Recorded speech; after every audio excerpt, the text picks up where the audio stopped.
1 2 check 1 2 3 1 2 3 1.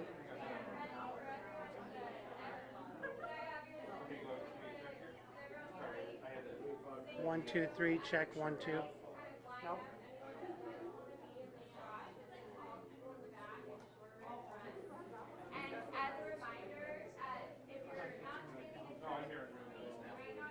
One, two, check 1 2. It's a little hot on my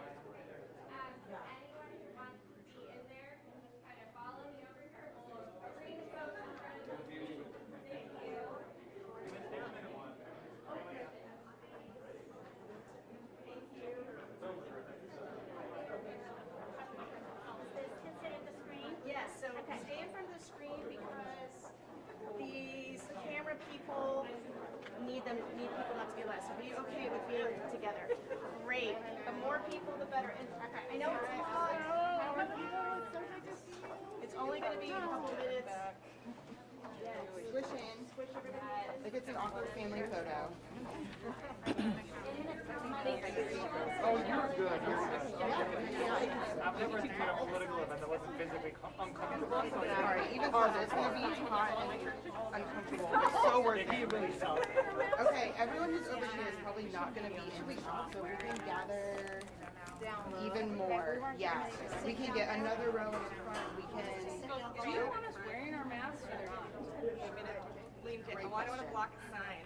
I mean, there's like come down here. Well, How are you? I'm good. But are you going to get some? Who's as short as I am? I can stand right here. I think you'll be blocked. But let's see it and then we can curve it a little bit. I don't know if I will stand here the whole time. Yeah, in a little bit. I'm happy to grab you a chair. No? Okay. Yes, this is a perfect spot for you.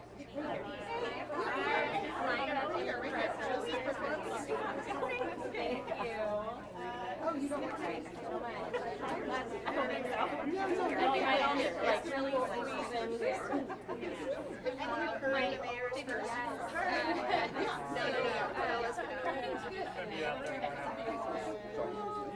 Well, I understand there is you. I'm going to introduce you, Mr. Mayor. My dad's here. Maybe we should go by Tina, so I'm not looking. Yeah, we might not have her. You're the only man. Yeah, you might as well. You gotta represent, Mr. Mayor. Thank you for coming, Mr. Mayor.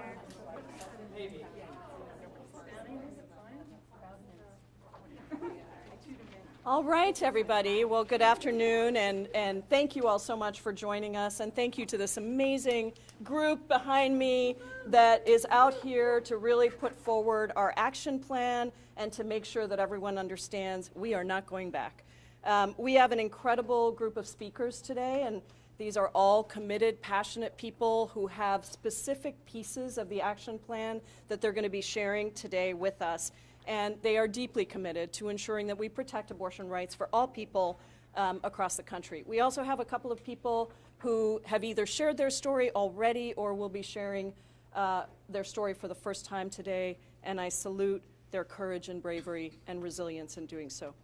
This is a dark, dark time in our country. An extremist, Republican-controlled Supreme Court has gutted Roe v. Wade, doing something truly unprecedented, which is taking away a constitutional right that has been the law of the land for over half a century. That has not been done before.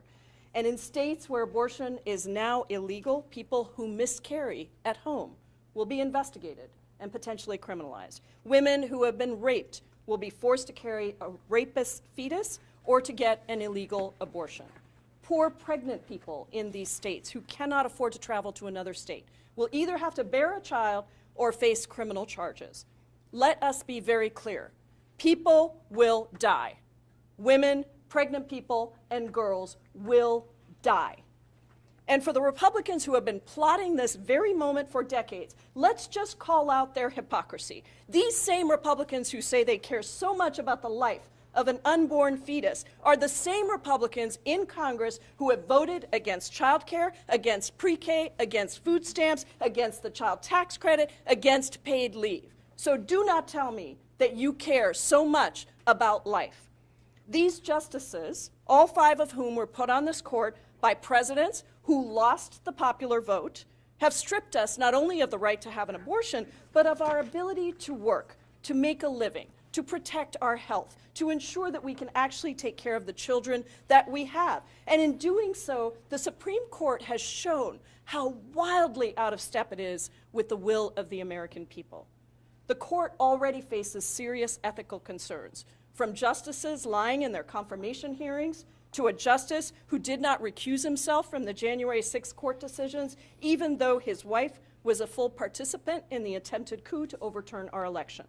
That is why I have a bill with Senator Elizabeth Warren to establish a clear set of ethics for the Supreme Court. It is why I've sponsored a bill to expand the Supreme Court. And it is why the Judiciary Committee that I sit on must examine all of the issues of the legitimacy of the court and ensure that there are actually violations of, when there are violations of ethics. And the courts won't stop here in abandoning precedent. Justice Thomas has already made it clear in his concurring opinion that he believes we should re-examine contraception, same-sex marriage, and privacy and intimate relationships. And don't be fooled by people that say this isn't the case. You simply cannot apply the logic that the majority has put forward in this opinion and say that it stops here. This is the same logic that they will apply again and again to strip us of our rights. I have spoken before about my own abortion. I never thought I would. I hadn't even told my mother that I had had an abortion for 15 years until I spoke about it for the first time. And like 60% of people who have abortions, I already had a child. I was already a mom. A child who was born at 26.5 weeks, was 1 pound, 14 ounces, and was in the NICU for the full 2 months, not knowing if she would live or die. And as a new mom taking care of a very sick baby and recovering from major surgery myself, I struggled. I experienced serious postpartum depression. I was suicidal at one point, and I had post-traumatic stress disorder that was only diagnosed much later. My marriage did not survive, and I was a single part-time parent.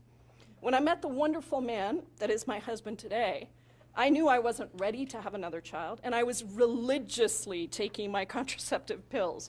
But I became pregnant anyway, and I was advised by my doctors that my pregnancy would be high risk. With my doctor and with my partner, I made the only decision I could make for myself, which was to have an abortion.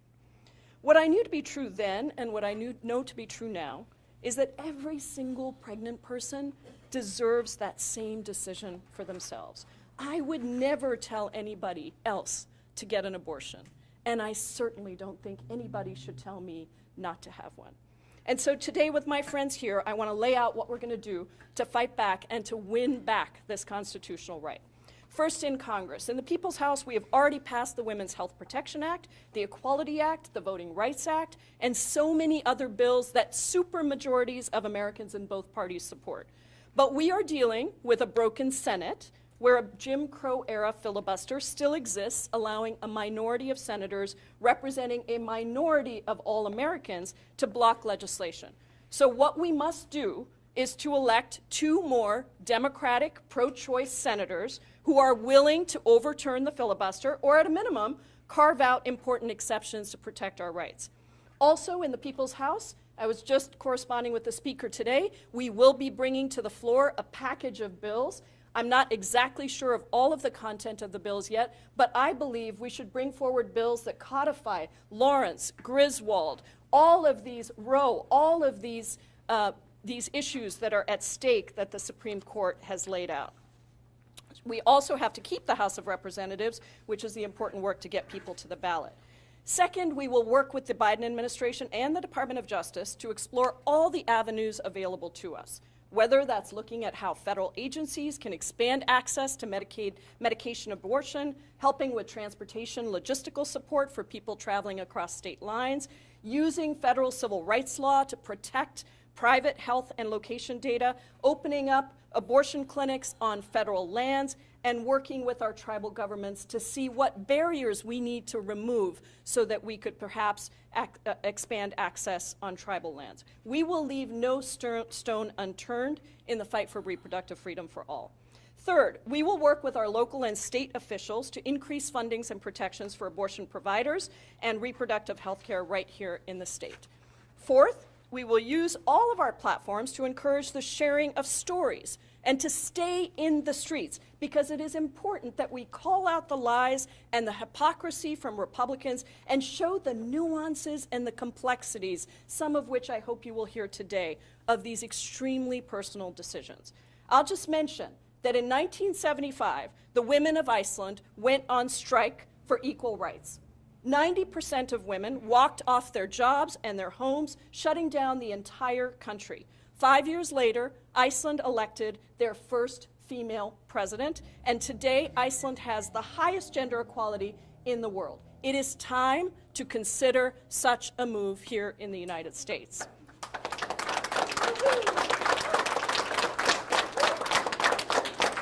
Our speakers today will speak to all of these points. If we want to convey one message to everyone today, it is this: stay in the fight. Do not give up. Organize your friends. Take to the streets. Keep up the pressure, because strength comes in times of crisis. That is when we dig deepest, and that is when we achieve what seemed impossible before. Now, let me turn it over to our mayor, Bruce Harrell, to discuss the ways in which we will make Seattle a safe haven for women and pregnant people who travel here for abortion care. We are so grateful, Mayor Harrell, for your work on this issue.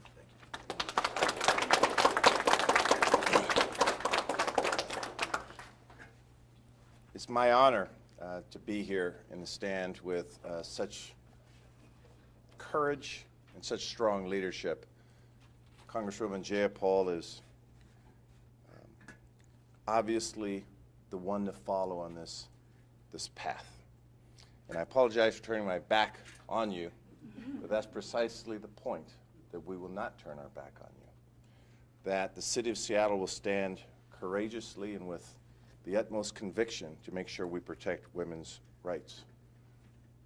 I think what's so outrageous about the decision that the U.S. Supreme Court has made is not just that it was bad policy. It was bad policy. But as Congresswoman Jayapal talks about a step backwards, the effects in this country could be devastating. So on a local level, we're going to try to do several things to make sure that we protect these precious rights. As a father of a young lady that's in her mid-20s, I would not embarrass her by saying her age. She corrected me when I said that during a speech. Dad, just keep it mid-20s. As a person who was incredibly close to his mother and incredibly close to my wife, that I talk with these three strong women, but how powerful they are, how empowered they are. And in those discussions with my wife and my daughter, my mother's no longer with me as of a few years ago, they helped me sort of form my policy as the mayor, in addition to the many advisors that advise me on what to say at the right time, by the way. We will propose a direct investment of $250,000 toward the Northwest Abortion Access Fund as part of our supplemental budget request. We're working on that now. We do realize that more women will come here to Seattle to seek abortions, and that's why the Congresswoman's words are so clear, that we want to make sure, again, when we talk about a welcoming city, this embraces our concept. When I talk about one Seattle, our need to be together to support the precious right that a woman should have, her reproductive right, that is what One Seattle is all about. We will complement the ongoing work through the Seattle King County Public Health to link residents to reproductive health care through the Community Health Partnership, school-based health cares, and the nurse-family partnerships and mobile medical vans. Again, Seattle's not in this fight alone, of course, that we will work very closely with our partners at the county, and it's really sort of cool just to be able to call my partners at the county to have a conversation about these things, and we know they are strongly aligned with these efforts.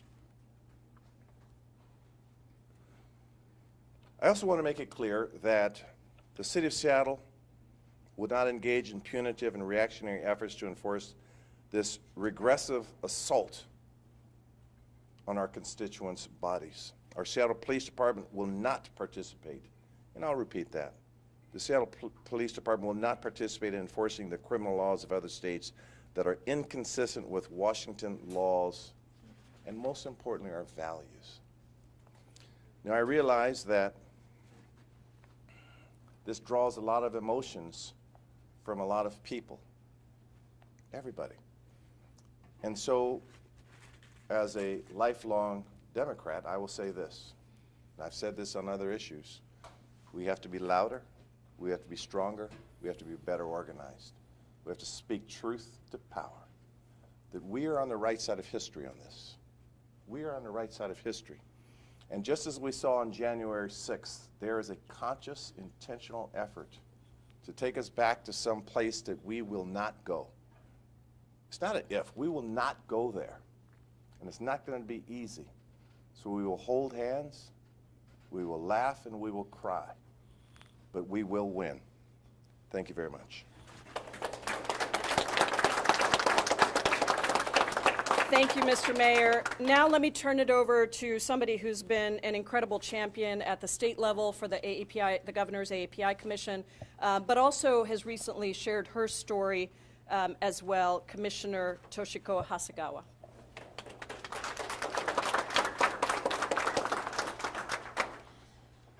My name is Toshiko Hasegawa. I'm a commissioner at the Port of Seattle, and the first Asian woman and only the 5th woman ever elected to serve in this role in the Port's 110-year history. I'm speaking to you today as someone who chose to build a career over building a family, as someone who chose to be a mother on her own time and on her own terms. I'm speaking as someone whose daughter has fewer rights than I do, and as my mother did before me. None of the decisions I made were easy, but they were mine to make and to live with. To be explicit, decisions on whether or not to carry and have a baby belong with the individual in consultation with their doctor. Bodily autonomy is a fundamental right. The Supreme Court's decision to overturn Roe v. Wade is about taking away decision-making power from people who can reproduce and giving that back to the state. The health, education, and socioeconomic outcomes of forced pregnancy or birth are dire, and like all bad policies, it hits the most vulnerable the hardest. Pro-life is nothing more than a branded euphemism carrying the flag of oppression. If not for the right to choose, there would be no Commissioner Hasegawa, nor would I be the mother that I am today. Heinously, it is no longer my fundamental right to have a choice. It is merely my privilege by living in Washington state. Last Friday, I shared my abortion stories publicly because in a time when they are trying to drive our issues underground, I choose daylight. I choose to speak on what's real and what's at stake for women, girls, and genderqueer people with uteruses. In a time of blatant misogyny, racism, transphobia, and homophobia, living authentically and speaking out loud is an act of resistance. The social stigma reinforced around sex, reproductive health, and abortions is deadly. The more we talk about it, the more normal it becomes, the more accessible it will be. To every woman without access to abortion care who is scared and confused and lacks community support, to you I say this: there is no shame in your experience. You are not alone. Washington State is a sanctuary for women seeking abortion care, and we welcome you. And as a commissioner, I tell you that when you arrive through the Port of Seattle, you will be safe. Washington State is fortunate to have bold leadership from our governor and legislature that will fortify our state's laws protecting abortion access. But even here, our rights are not guaranteed. Republicans have introduced 40 pieces of legislation to impede or end abortion care. And in Congress, we have a fearless champion in Congresswoman Jayapal, who understands the complexity of the issue and its impacts and offers a roadmap to advance justice. We won't give up. The federal fight is not over. The silver tsunami is upon us, and the seas of change are rising. Elections matter, and we have a line to hold throughout government from the federal level all the way on down. But this is not just about voting and donating. My call to action is to all elected and appointed officials in every public body. You have a direct or indirect role to play in promoting access to abortion care. So think critically, plan your work, and then work your plan. And at the Port of Seattle, we will do everything we can to uplift and empower women. As Port Commissioner, as mother, as a woman, I still choose to fight like hell for justice.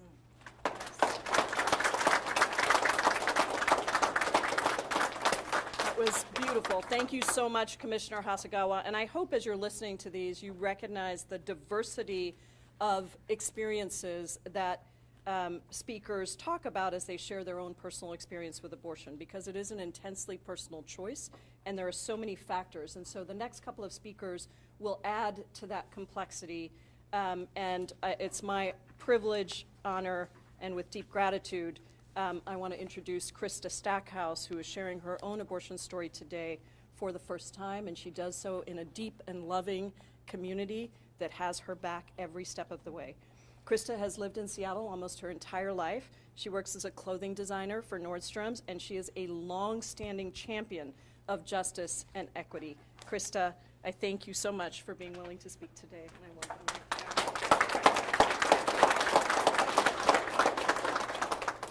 Thank you, Congresswoman Jayapal, for the introduction and for inviting me here today. Hello, everyone. My name is Krista. I'm the mom of an 8-year-old boy, and my second pregnancy ended in an abortion. I am standing here today because of that abortion. 5 years ago, my husband and I were overjoyed to learn that we were pregnant with our second baby. It was a planned and highly desired pregnancy. However, at our first OB appointment at 10 weeks, my doctor reviewed the ultrasound and saw that I had an abnormal attachment of the placenta, a cesarean scar ectopic pregnancy with increta.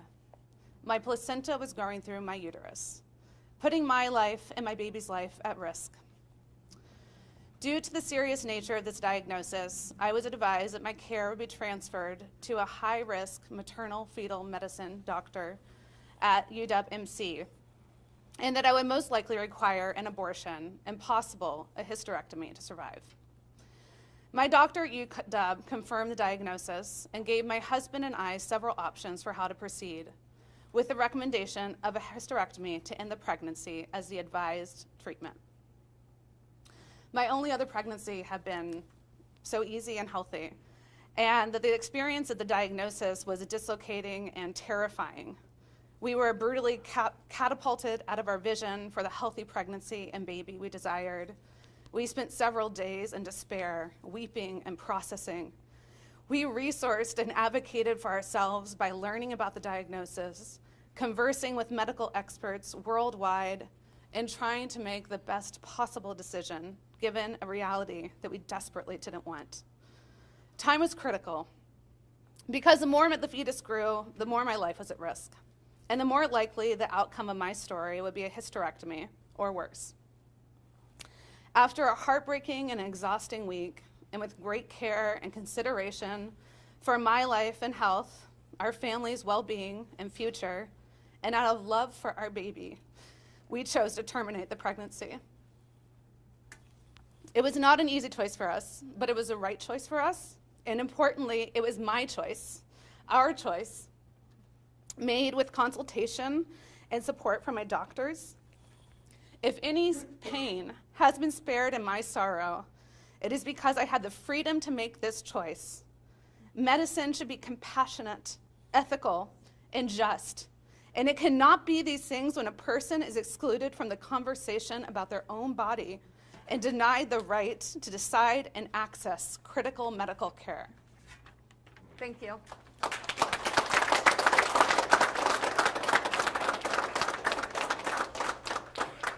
Thank you so much, Krista, for sharing that, and I hope everybody understands what this means for our lives. We will not be second-class citizens and not have the choices we deserve.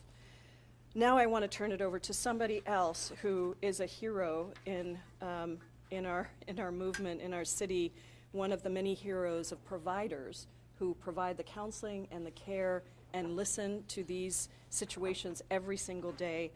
Dr. Jennifer Chin is an OBGYN here in Seattle who provides the full spectrum of reproductive care for her patients. And Dr. Chin, we are so grateful to you for that work.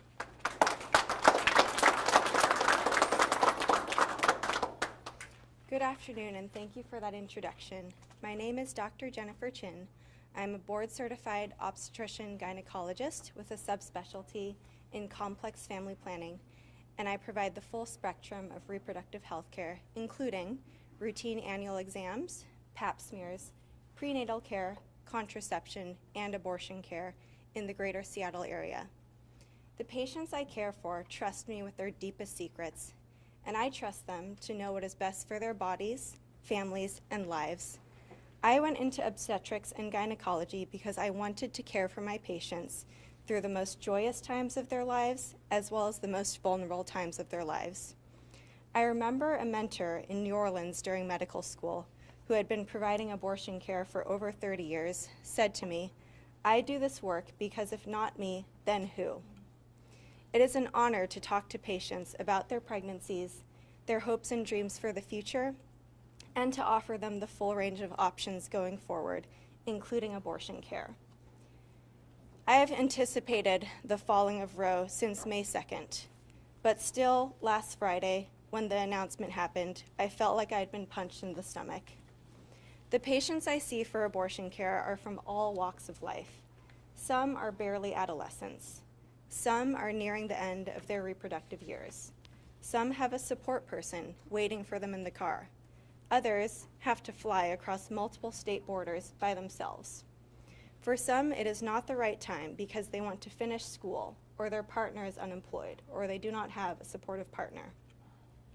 For others, they already have a full, loving family and know that if they add another member, it will take away from what they already have.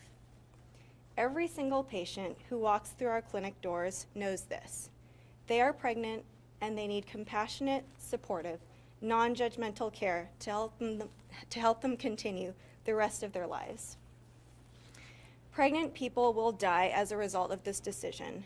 Not only will this affect patients seeking to end their pregnancy, but this will have devastating ripple effects on all pregnant people. Patients experiencing miscarriages, ectopic pregnancies, pregnancy complications, psychiatric issues, and yes, patients seeking abortions will suffer because of this decision. They will hemorrhage, they will experience severe infection, they will go into organ failure, they will die and leave their families behind, all because the Supreme Court has abandoned reproductive justice and told women and everyone with a uterus that they do not matter. There are dozens of states with trigger laws that are already banning abortions with few exceptions. 44% of obstetrician gynecology residents, doctors in training, will no longer receive abortion training, and this will impact miscarriage care, which is exceedingly common and is a fundamental aspect of taking care of pregnant patients. Clinics in states where abortion is still legal, such as here in Washington, will experience a sudden influx of patients, those patients who can afford to travel and take time off of work. And already overworked staff and doctors will work even harder to keep up with the waves of desperate pregnant people who will come flooding through their doors. Here in Washington, I am lucky that I am still able to offer my patients the full range of options when they become pregnant. My friends and colleagues in other states do not have that same ability. Many of them, who specifically went into obstetrics and gynecology in order to offer their patients expert care in contraception and abortion, will now no longer be able to practice safe, evidence-based, compassionate medicine. They will have to turn patients away in their time of deepest need. This goes against everything we're taught in medical school. Here in Washington, we will have to work harder, We will have to delay care simply because other states cannot care for their own residents. We will see patients who are further along in their pregnancies and sicker than they need to be because they have had to travel hundreds of miles to see us. We will continue this work because we can and because we must. We are making plans to expand our services and open up more clinics. We will keep fighting until every person in this country has the right to determine if, when, how, and under what circumstances to be pregnant. Thank you.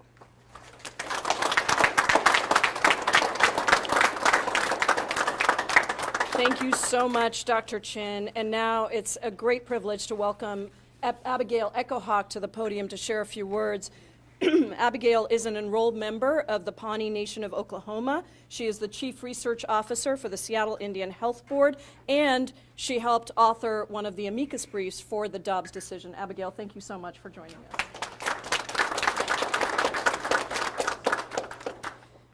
I want to acknowledge that we stand on a day where 500 years ago, all people who birth had the opportunity and the choice to make their own decisions on their own reproductive health.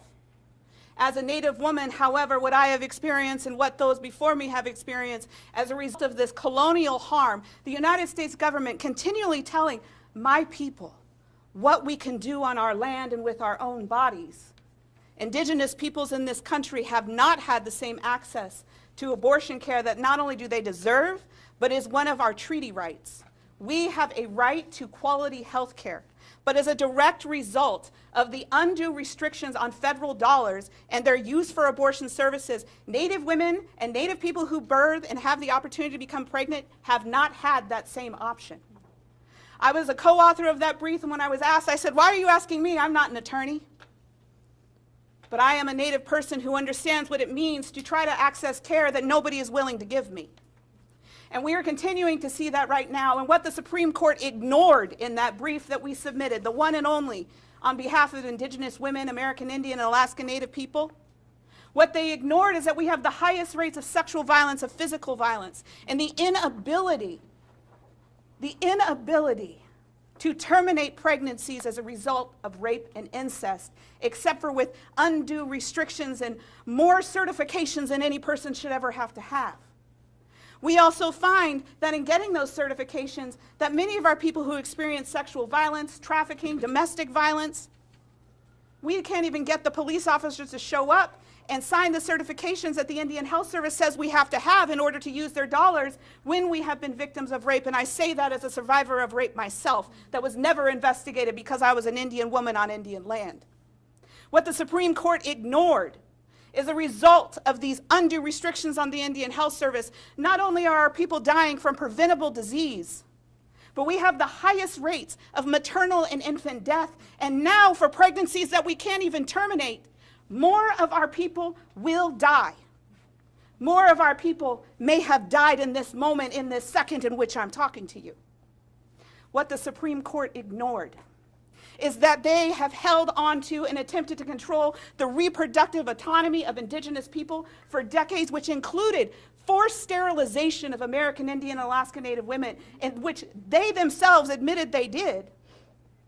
The lack of, where they don't provide the wide range of birth control options within our Indian Healthcare Service agencies because they never give enough funding in order to get the reproductive options our people deserve.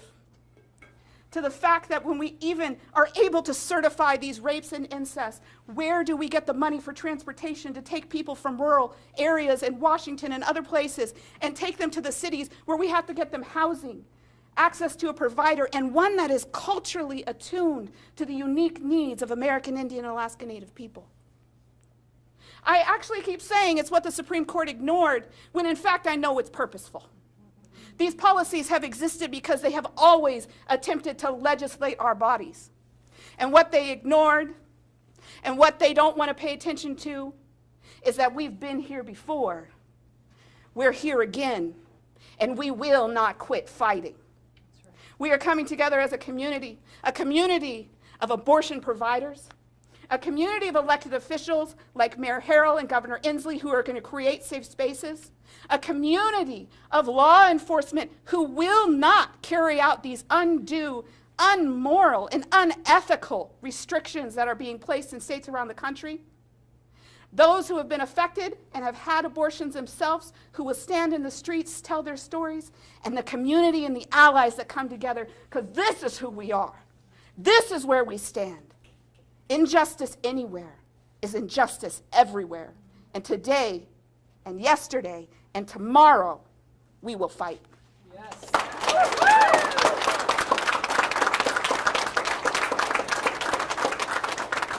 Thank you so much, Abigail. And now it is a great honor to introduce my friend, long-term champion, the executive director of Moms Rising, Kristen Rowe Finkbeiner, who will share the diverse experiences of mothers who have had abortion and why abortion care is health care. And it's also just an important reminder of what I said, that the majority of people in this country who choose to get an abortion are mothers already. And it's important that we break the silence around what is ultimately reproductive health care. Thank you, Kristen.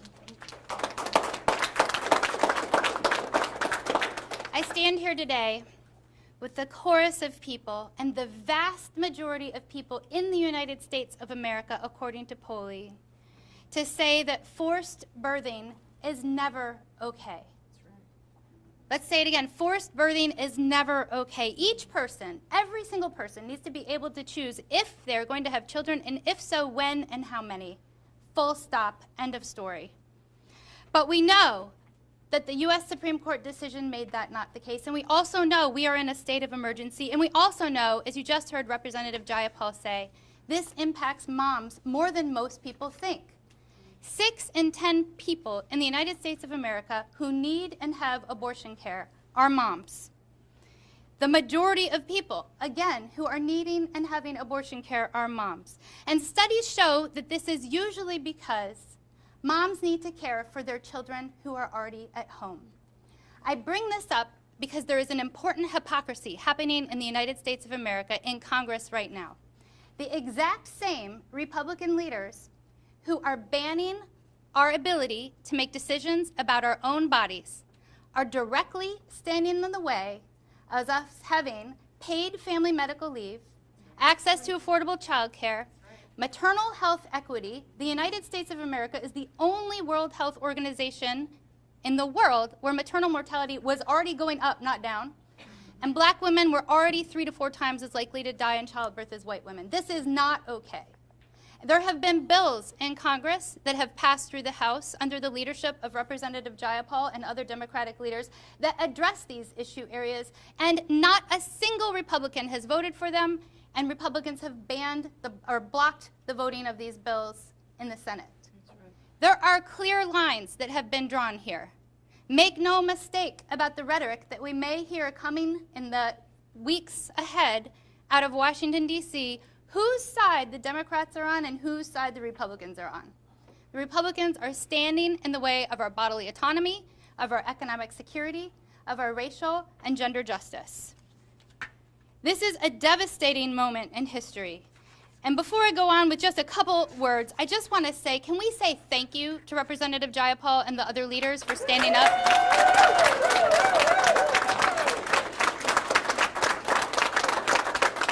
Representative Jayapal is defending our rights against all odds, is fighting to make sure we have access to reproductive health care here in Washington State and elsewhere, is working to make sure every single vote will be counted when we have a move to block our ability to have every vote counted, and is working to make sure every child can thrive. And I want to point out that we stand here today in Washington State, where state laws protect our rights to the full spectrum of reproductive health care, including abortion care. But in dozens of states, half the states, as you've heard today, that is no longer the case. So Washington State is standing up to shore up our laws. We're standing up to lead our nation forward to have laws where everyone can choose what to do with their own body. And the leadership in Washington State is being felt across the country in very important ways. We are generations into this fight. I'll just share with you that my grandma recently passed away. She was 6 days shy of her 106th birthday. And when she passed away, about a month or two before, at 105, mind you, she called me up and she said, "Kristen, I know you've been working on these issues, and I know many people around the country, I know everybody in this room and people who aren't in this room have been working on these issues for what feels like a very long time. But where I sit in my life at 105 years old, I want to tell you, it is not a long time. None of you are old. None of you are allowed to feel old. None of you are allowed to feel tired. I, at 105, am allowed to feel tired. And she reminded me that it's so important for all of us, for all of our families, for all of the generations behind us, to keep up the fight so that generations after us don't have fewer rights than our grandmothers, our children, and our daughters, and people across the country have. So I'm so thankful to be here with you today. I'm so thankful to you for your leadership, and I'm so thankful to every single person out there, because it is the majority of people out there who stand with us and say forced birthing is never okay, and we will fight to make that so. Thank you.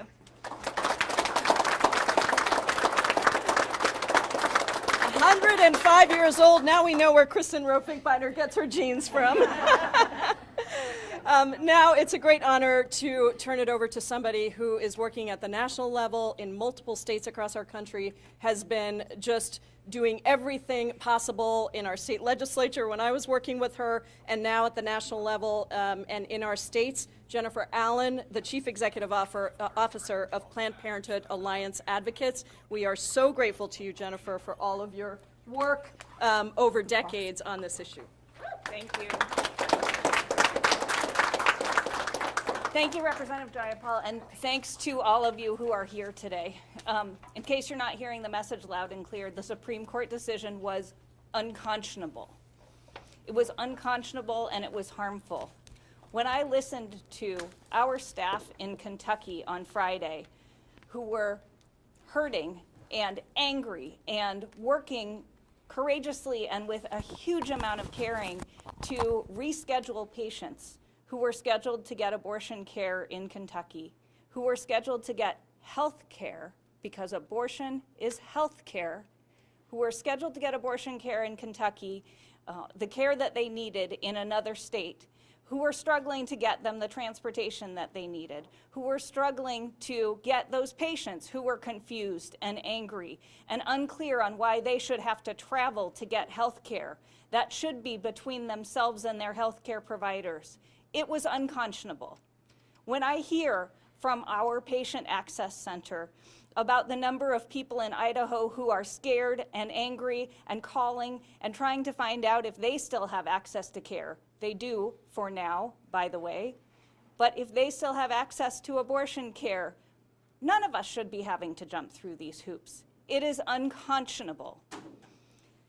In Washington, we are so, so lucky to have leaders like Representative Jayapal, like our mayor here in Seattle, to have many leaders who stand for and protect access to abortion care. In Washington, like in every state across the country, a majority of voters support access to abortion care. Now, Roe versus Wade has always been a floor and not a ceiling. Roe versus Wade guaranteed a right to abortion, but it never guaranteed access. This is a terrible moment that we are facing, and we never should have had to face this moment. But it is our opportunity to build something back that is stronger, that is bigger, that is better. There are many, many people in this country who were already living in a post-Roe world, who already lacked access to abortion care. There are many people, the very people who already have the worst maternal health outcomes, who already have the worst health outcomes, period, who are already the furthest away from the healthcare system, from immigrants to low-income people, to people living in rural areas, to Black, Indigenous, and other people of color. There are many people who were already struggling to get access to abortion care, and for them, for all of us, this is our moment. This is our moment to find our way to build something new, to build something better, to build real abortion access for everyone across the country, because no one should doubt what kind of health care they can get based on their zip code. Say that again. No one should doubt their access to health care based on their zip code. So we can and we must fight back against this unconscionable moment. And we can. It's going to take some time, but we can. We can by voting. We can by electing leaders like Representative Jayapal. We can by electing many, many others to join her so we can rebuild and recreate federal programs and laws that will protect rights and ensure access everywhere in the country. We need the whole country to look like the city of Seattle is working to look. We need all of us here to create programs at the federal level, to create rights at the federal level, to elect the people who will enact those rights. And we need to elect those people at the local level as well. We are very lucky in Washington, but we already lack sufficient access to abortion and other health care even here. Imagine what that will look like when we have patients flooding in from across the border in Idaho and other states. Even in Washington, we are not okay. We must grow, improve, get better, and assure that every person everywhere has access to abortion no matter what.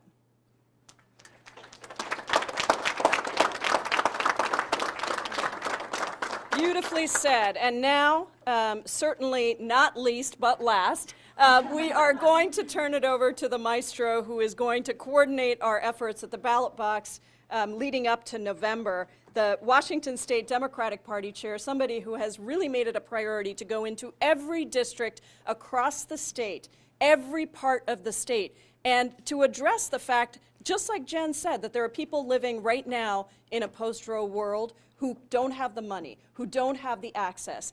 Our state Democratic Party chair has been changing that by bringing everyone in. Tina Podlodowski.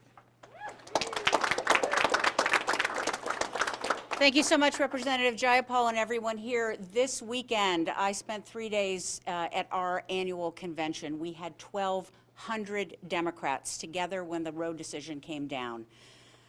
We were mad. We were despairing. People were crying. But then we decided to do what Democrats always do, which is we rise up and we organize and we win elections.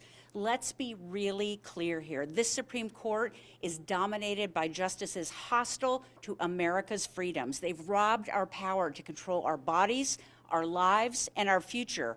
And they are not going to stop with abortion rights. Look at today's decision regarding school prayer.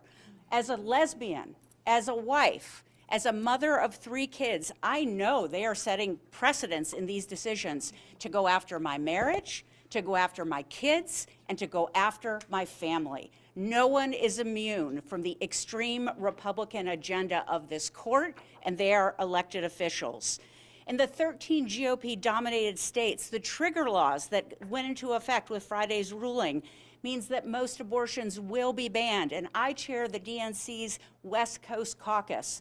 So I got calls, and I got tears, and I got anger from states like North and South Dakota, and Utah, and Wyoming, but also my fellow chairs in Missouri, and Arkansas, and Kentucky, and Louisiana, and Mississippi, and Missouri, and Tennessee, and of course, Texas.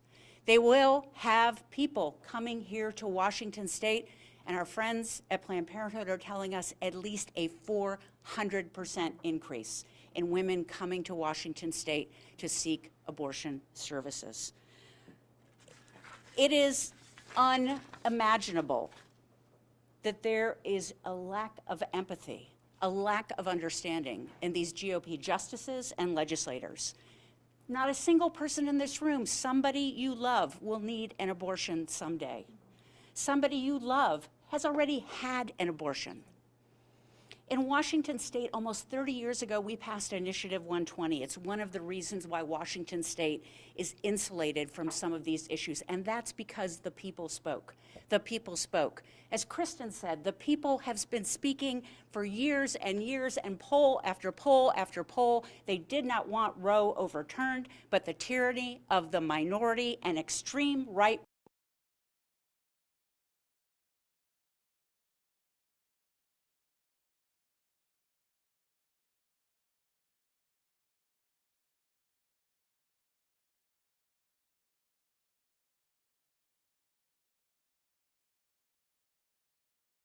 vigilante justice that is out there that is turning us against each other, and that's what Republicans want us to do. Remember, nothing is guaranteed. We need to make sure there are Democratic majorities. And since 2017, well, Democrats in the state of Washington have stepped up. Since 2017, we've gone from a 1-seat minority in the state Senate to a 7-seat majority in the state Senate. We've gone from a 2-seat majority in the state House to a 16-seat majority in the state House. But you know what? That's not enough. It's not enough. It's not enough. And you know why? We must pass a constitutional amendment protecting abortion rights in Washington state. And that requires a 2/3 majority in each chamber to do so. You know there will be not a single Republican vote to make that happen. You know now that Republicans are readying legislation to ban abortions in Washington state. In fact, we have been told that the Eastern Washington legislators are making it happen. We must also stop and have legislation regarding religious hospital mergers that can restrict abortion access and rights. Everyone must have the care that they need. Now, Governor Jay Inslee is about to or has issued an executive order making certain that the Washington State Patrol doesn't cooperate with other states' legal investigations around abortion providers or patients. Every local jurisdiction in Washington state must do the same. I really appreciate the remarks of Mayor Harrell regarding this. But you know what? There are constitutional sheriffs in every county in the state of Washington who do not uphold laws now that they don't like. They are not going to protect women. They are not going to protect providers. We need to legislate this in the Washington state legislature immediately. Washington state must be a sanctuary state for the right of choice. It must be. So what can we do? Well, we rise and organize. We do this at the ballot box. We get people elected. We have incredible champions like the one and only Pramila Jayapal, who is there, who is speaking up, who leads the Congressional Progressive Caucus and leads progress for each and every one of us. We must re-elect incredible champions like Patty Murray, running against 100% pro-choice Republican, who believes that Texas and Idaho-style abortion laws should happen here in Washington state. We must re-elect people like one of your colleagues, Dr. Kim Schreier, who's the only pediatrician and female doctor in the entire U.S. Senate, who's running against 4 men who want to restrict abortion rights, who claim to be pro-choice, even though this is something that their bodies will never be affected by. They want to make those decisions. We have to take it away from them. This is an opportunity, whether you are a Democrat, an independent, or a Republican, to stand up for America, to defend our democracy, defend our freedoms, defend what makes this country great, and really realize the promise of America. I am so honored to be here with an incredible patriot in our incredible Congresswoman Jayapal. She leads in this fight every single day. Now, each and every one of us as individuals, we have to lead too. Thank you.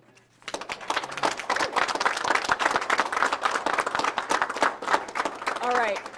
Incredible words from every single one of you. If anybody has any questions, any of our speakers are welcome to respond. If anyone has any specific questions, I know we've got some individual interviews with some of you after this. We talk a lot about the need to codify Roe, whether it's on the state or federal level, but both on the state and federal level over the past 50 years, Democrats have had complete control of the legislature and the executive branches. Why hasn't it been done until now? Well, as you heard, the voters spoke here in Washington state in terms of passing an initiative, but in terms of putting it into the Constitution, we need a 2/3 majority. In the Senate, I have been very clear, we need to get rid of the filibuster. It is not sufficient for us to have 50 Democrats and only 48 or 49 Democrats who are willing to overturn the filibuster. That vacuum in Congress is exactly what has created the space for the Supreme Court, a radical and extremist Supreme Court, to start to take over these decisions on issues that have been settled law. So what we need to do is get rid of the filibuster in Congress. If we can get rid of the filibuster, even in terms of an exception, a carve-out for critical issues like Roe v. Wade, then we can pass legislation and codify it there. But then, anybody you else? would have to pretty much guarantee that the Democrats maintain control of the Correct. Senate, because if the Republic, which you cannot guarantee. So if the Republicans Well, we're, control, then you well, need to filibuster. listen, here's the thing. Republicans lose elections and then insist they've won. Democrats sometimes win elections, and then before we've even lost, the media is pontificating about how we're going to lose the next election. It's going to be hard, but let me tell you, we can win these seats. We can win them here in the state, and we can win them across the country. These frontliners, like Dr. Kim Schreier, like so many Abigail Spamberger, so many Angie Craig in Minnesota, all of these folks who are in Trumpian districts have won their districts before, and I believe they can win again. Anybody else? You outlined a long list of priorities saying we're not going to leave any stone unturned. Which ones do you think are most feasible and will you spend most time at? At the federal level or at the, okay. At the federal level, I think the most, there are two things. One, I do think we need to get Republicans on the record about whether they want to overturn the right to contraception, whether they want to overturn the right to same-sex marriage, these constitutional rights that have been mentioned in Justice Thomas's precedent. So I do think it's important for us to put forward a set of bills, and I'm talking to the Speaker about whether that's possible and what that would look like. I also think that some of the pieces that we want the administration to take action on around medication abortion and preventing people from being criminalized for crossing state lines, those are also important bills that we can pass in the House. I sort of see the House's role as being to lay out what the ideal path is to ensure that we protect these rights. So we will spend time on that. We will also spend time working with the White House on what can be done through executive action. But I do recognize that the role is somewhat limited because of the Hyde Amendment, because of some of the things that Abigail spoke about that tie the hands. However, there are things that can be done that we will also spend time on. There is a whole nother legal community, by the way, working on legal challenges that I didn't even mention, which we won't necessarily have to spend a lot of time on, but is very important. And then probably the biggest thing that I will spend time on is these big national actions and ways, and local actions and ways to keep the pressure on. Because we are too accustomed, we have so many crises facing us, and we are too accustomed to talking about something one day and then the next day we're on to the next thing. Women's status as equal citizens and pregnant people's ability to actually control our reproductive freedom cannot be one of those issues. And so that's why I really think we should have a nationwide strike. Let's see what happens. You think you can run this country without women? Give it a try. Just give it a try. Yes.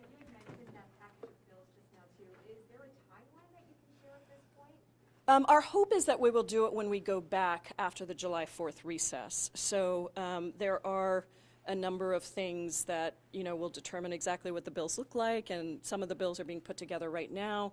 And some of them may have to go through a markup process versus just going straight to the floor. So I would say in those 3 weeks of July when we go back and before the August recess starts. One other thing I forgot to mention that we will spend some time on is I am talking to Chairman Nadler. I'm on the Judiciary Committee, and I'm talking to Chairman Nadler about the ability of the Judiciary Committee to also hold hearings on the Supreme Court. I mentioned it in my remarks, but that will be another thing that we will spend time on, because I think it's important for people to understand when they hear something on TV where somebody says, well, the Supreme Court overturned this law, or Plessy v. Ferguson, for example, to understand that that was not a right that was given or taken away. This is the first time and the only time that the Supreme Court has overturned a right that was established for 50 years. So I think these are important points for the American public to know, and we'll also do some work on that. And if I could just ask, what are your raw emotions right now? And for people who want to really effectively voice their thoughts and also join the fight, what would your message be to them? Yes. Well, my raw emotions are probably the raw emotions of everyone here. Fury, frustration, and resolve. I've always said that strength comes in times of crisis. And the reason I believe that to be so as an organizer is because it is those moments that call us to dig deep, that actually provide some of the greatest movement forward. But as Kristen said, this isn't an overnight struggle. We understand that. And so I think it's all of those things. But one of the things that just drives me crazy when I read the dissent, when I read the majority opinion, and then I felt the dissent so accurately represented this for me. The majority opinion talks constantly about the people and what was in the people's mind when they wrote the 14th Amendment, for example. Well, guess who the people were that wrote the 14th Amendment, or wrote the Constitution for that matter? They were white men. So the idea that we would root the rights of people today in what was in people's minds when they ratified the 14th Amendment. It was all men who ratified the 14th Amendment because women were not allowed the right to vote in 1868. So I think I just share this frustration with all the, all the folks here that that our lives are being devalued by saying that our life doesn't even matter, our choice doesn't matter, our decision doesn't matter from the moment that there is this thing called conception. So. You mentioned hearings. What, like, to investigate? What would be the point of the hearings? To draft language? What? Yeah, I think it's time for us to really look at the overreach of the Supreme Court, to look at ethics and transparency. I have a bill that's drafted around ethics and transparency with Elizabeth Warren, and to really question the legitimacy of a court that is not addressing, that is out of step with the American people. I want to make sure we get, because I know people have to leave, so I want to make sure we get to the other interviews that we've agreed to do. So if there's anyone who hasn't asked a question, I'm happy to follow up with you later. Anybody else? Mayor Harrell, your proposal for FPD not to work with other jurisdictions when it comes to prosecuting out-of-town cases, can you do that by executive action, or do you need council backing? We're looking into that right now. I'm having conversations with our law department and the city council. I think that we all share the same value. We're going to get there at the right way, so we're looking at that right now. Okay, everybody. Well, thank you so much for being here, and to our speakers, every single one of you. We're just so amazingly powerful. We are so grateful to live in this city, in this state, and to have this kind of an advocacy community with us. So thank you so much.